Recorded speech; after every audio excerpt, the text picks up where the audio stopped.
Dear students, Assalamu alaikum. Today we will discuss about the exercise questions of chapter number 13 S&P block elements. So question number 8 is why the carbonates of group 1A elements they are more thermally stable than those of the group 2A. So first we will define the thermal stability. It's a term which is given to splitting up a compound by heating it. So the carbonates of group 1A they are thermally more stable than those of group 2A.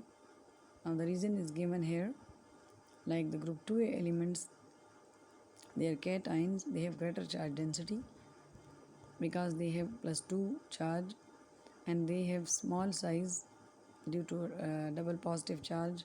The attraction toward the nucleus is more, thus they have greater ability of the distortion of the carbonate ion and facilitate its decomposition. Like as we have discussed in the Fajans rule, that the cation of large charge density and small size causes the distortion of the carbonates more and facilitate its decomposition. Like the we can also say in such a way, like the metal cation, it attracts the delocalized electron in the carbonate ion more strongly, and the carbonate ion it is then polarized to a greater extent.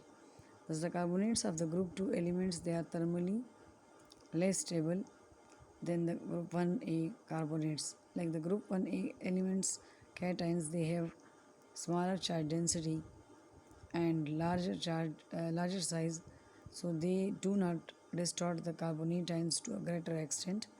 Thus the carbonates ions and slightly polarized by the group 1 metal cation, and thus the carbonates of the group 1A elements they are thermally more stable than the carbonates of the group 2A, because the carbonates of the group 2, the metal atom ions of the group 2, they are doubly positive charged and they have a small size which causes more distortion.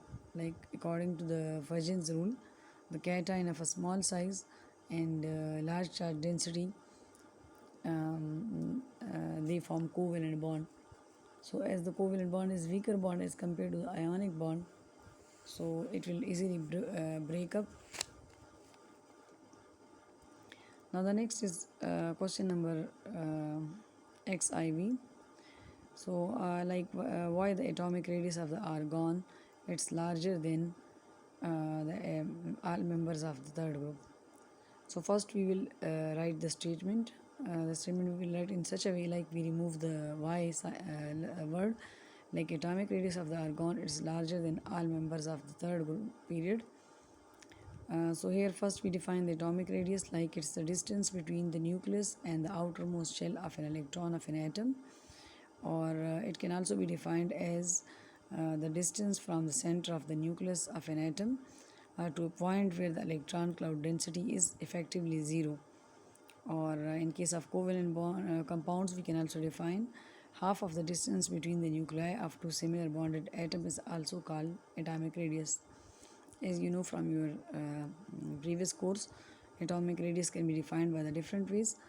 Now we will write about the reason of this statement, like the atomic radius of the argon, why it is larger than the all members of the third period. So here is a diagram given. Like in this diagram,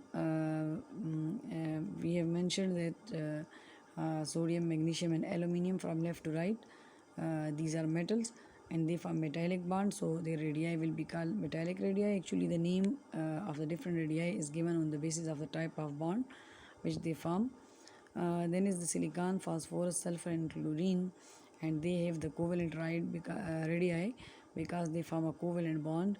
They are non-metals.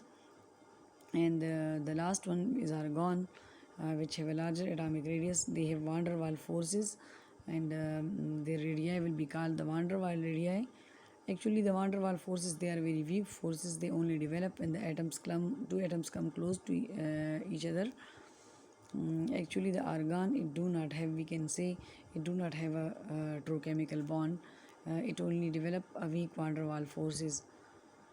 Like as given in the diagram, that the atomic radius decreases from sodium to the chlorine. So the atomic radii of the sodium, magnesium, and aluminium, they are defined as in term of metallic radius because of the metallic bond in them, while the atomic radii of the silicon, phosphorus, sulfur, and chlorine, they are explained in term of the covalent radii. This is due to the covalent bond, as I have explained in their atom. And argon is a noble gas, and it does not form any type of chemical bond. So, however, when the two argon atoms they come close to each other, the weak intermolecular forces will develop. As you already know from your previous course, that the van der Waals forces only develop and they will increases with increase in size of the atoms. So, when they come close to each other, the weak intermolecular forces called van der Waals forces they will develop between the argon atoms, and these are short range or weak forces. They are not there is no true chemical bond in argon atoms. So, therefore, the van der Waals radii they are larger than the covalent radii as well as the metallic radii, and the size of the argon is large as compared to the other elements of the period 3, and it show exceptional behavior as compared to other elements of this group. Now here is also given a little bit detail about the different type of radii. Like first example is given of the chlorine molecule, in which the intermolecular distance is experimentally calculated, that is 1.99 angstrom, and the covalent radius is actually now we can calculate the covalent radius by dividing the intermolecular distance by 2, because there are two chlorine atoms in the chlorine molecule, and we are going to calculate the covalent radius of only one chlorine atom. So we will get 0.99 angstrom. So when the two argon atoms like when they come close to each other, they attract each other through van der Waals forces. Like here we are going to compare the chlorine and argon.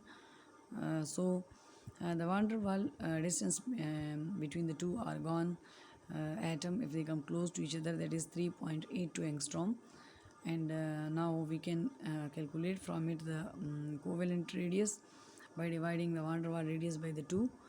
It's about 1.91, which is greater than the covalent radius.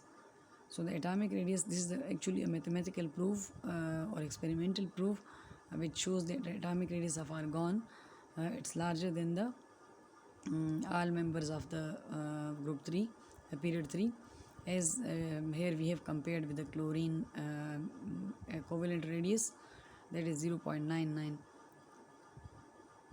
Now next is the question number XV.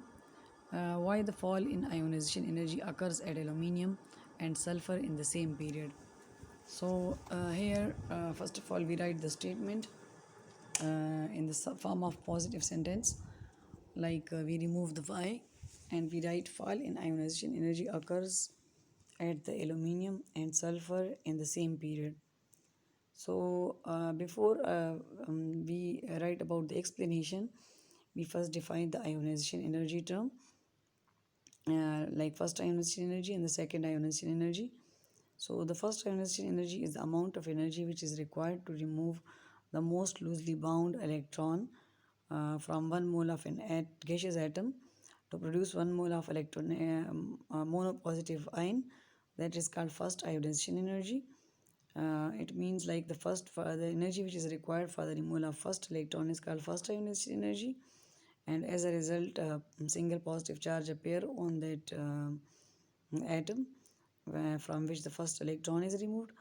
Now the second ionization energy is the amount of energy which is required to remove the second electron from the monopositive gaseous ion, that is called the second ionization energy. Now a dipositive ion will form as a result.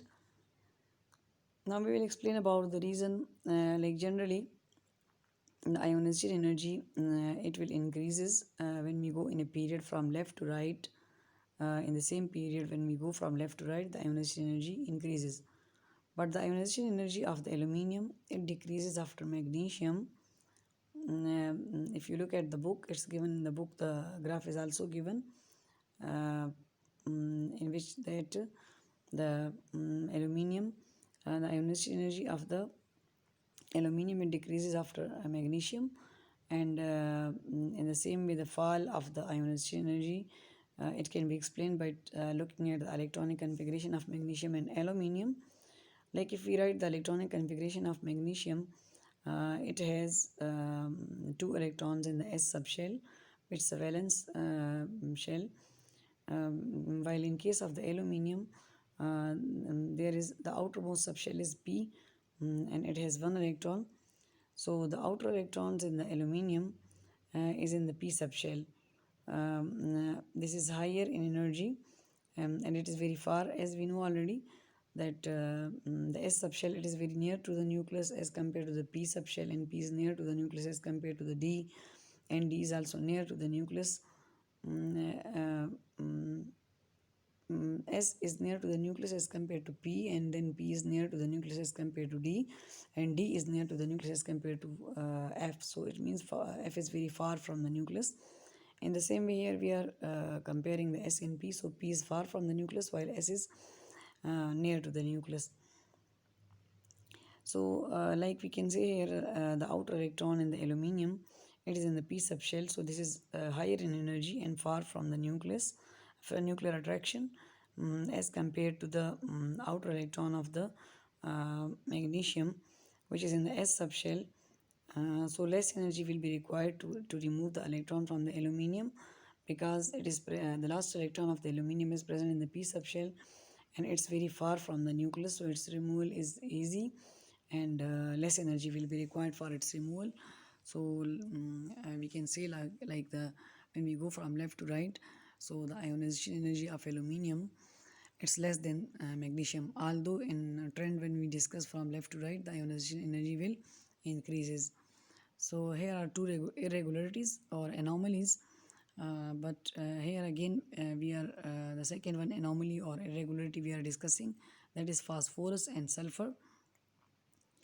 So in the same way we draw the electronic configuration of phosphorus and sulfur. Phosphorus has 15 atomic number while the sulfur has 16 atomic number. So the p subshell of the phosphorus, it will contain two electrons, like here is given 3p3. So 3px1, 3py1 and 3pz1, a single electrons will be arranged in the p subshells and the different three orbitals of the p subshell. While in case of sulfur, there are four electrons in the p subshell. So here is one of the orbital of the p subshell, like px. It has paired electrons while the other two has unpaired electrons. So thus the p electron in phosphorus, they are all unpaired. While in case of sulfur, there is one of the pair is also present in the 3px. So two of the 3p like px electrons, they are paired, and there is repulsion between these paired electrons. So less energy is required to remove one of the paired electron from the outermost subshell of the sulfur as compared to phosphorus. So in the result we can say that less energy will be required to remove the electron from the sulfur as compared to phosphorus, due to the repulsion caused between the paired electrons in the outermost subshell of the sulfur. So these two irregularities, like one is in case of magnesium and aluminium, while other is in case of phosphorus and sulfur. So you should also add along with this the graph from your textbook. Now next is question number 1, that explain the reaction of magnesium with water. Actually I have discussed this in the last because it's a very small question. It's a very short question. So the reaction of magnesium with water, when we take, so the magnesium actually it burns in steam with the white flame, and it form the white magnesium oxide and hydrogen gas, like here given in the reaction. Magnesium do not react with the cold water, so we treat it with the steam. So the fast reaction occur, and in the result magnesium oxide and hydrogen gas is liberated. Now when we react the magnesium with the cold water, here it will also react with the cold water, but here the product will be different. Like in case of hot water or steam, it will form magnesium oxide. So while in case of cold water, the product is different, but here the reaction will be very slow. Here in the reaction, it's shown that the magnesium it react very slowly with the cold water. When very clean coil of the magnesium it is dropped in the cold water, it forms bubbles of hydrogen gas on its surface. However, the reaction stops because a thin layer of magnesium hydroxide is formed, which prevent it from further reaction. In some of the books it is given it's a layer of magnesium oxide, or maybe the magnesium hydroxide will decompose and it give the magnesium oxide. So the reaction is very slow with cold water while it's fast with the steam. Now next is question number 2. Why the sodium chloride it do not conduct electricity in the solid state? So sodium chloride it do not conduct electricity in the solid state. What's the reason behind it? So first we define the electrical conductivity, like it's the measure of amount of electrical current which a material or a substance can carry, or its ability to carry the current, that is called electrical conductivity. Now what's the reason that why the sodium chloride do not conduct electricity in the solid state, as they have especially mentioned that in the solid state. So sodium chloride it's ionic solid in which the oppositely charged ions like sodium ion and chloride ions, positively charged and negatively charged ion, they are strongly held to each other by ionic bond. So the position of these ions in the crystal they are fixed. So as there is no movement of ions occur in the crystal, as we already know that for the passage of current, the flow of ions or electrons is necessary. So as they are in the form of crystal in the solid state, and the ions are tightly bound to each other, so there is no movement of ions or electrons. So it will do not conduct electric current in the solid state. Like sodium chloride is a non-conductor in the solid state. Here is the structure of sodium chloride also given. But when the sodium chloride it is dissolved in water, then the sodium chloride dissociate into sodium ions and chloride ions. We know that the ions, these ions, they are good conductor of electricity. Therefore, the sodium chloride conduct electric current in the molten state. Like when we take the molten form or the aqueous form, then there will be ions formed. So the presence of ion is also required for the passage of electric current.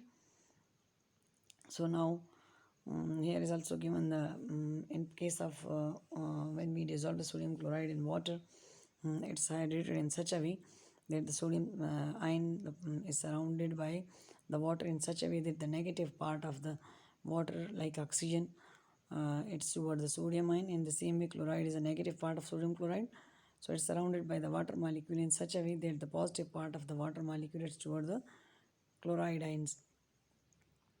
So it's given for the process of hydration, but actually the sodium chloride do not conduct electric current in the solid state, but it conduct the electric current in the molten or aqueous state due to presence of the ions or free electrons. Now next is question number 3. Like rubidium is below potassium in group 1a, so predict how it will react with water and chlorine, and now also describe the and then also describe the product. So first we take the rubidium and we discuss where rubidium is present in the periodic table. Like rubidium is the chemical element with the symbol Rb, and the atomic number of the, rubidium is 37. So it's a member of group 1a. It's very soft in nature. Like it's not hard, it's soft. Like dear students, we already know that the alkali metals they are very soft. They can be cut with a knife. It shares similarities to potassium and cesium also, because they also belong to the first group. In physical appearance, its look like potassium and cesium. So its physical appearance, its softness and its electrical conductivity, they are similar to the other members of the group, like potassium and cesium. Now how it will react with water, like they have asked in the question. So rubidium is the member of group 1 A, and it is denser than water. and it sinks in water. Like it reacts immediately and violently with water, and it results in the formation of rubidium hydroxide, as well as along with it the hydrogen gas is liberated. So this reaction shows that the solution become alkaline due to the formation of rubidium hydroxide when rubidium is treated with water. The presence of hydroxide ion, then this rubidium hydroxide, it will also exist in ionized form in the rubidium plus 1 and hydroxide ion minus. So it's alkaline in nature.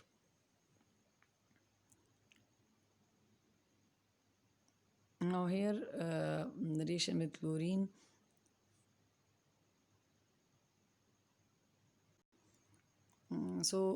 The reaction of rubidium with chlorine, I will discuss in my next lecture, inshallah. Okay, thank you, and Allah Hafiz.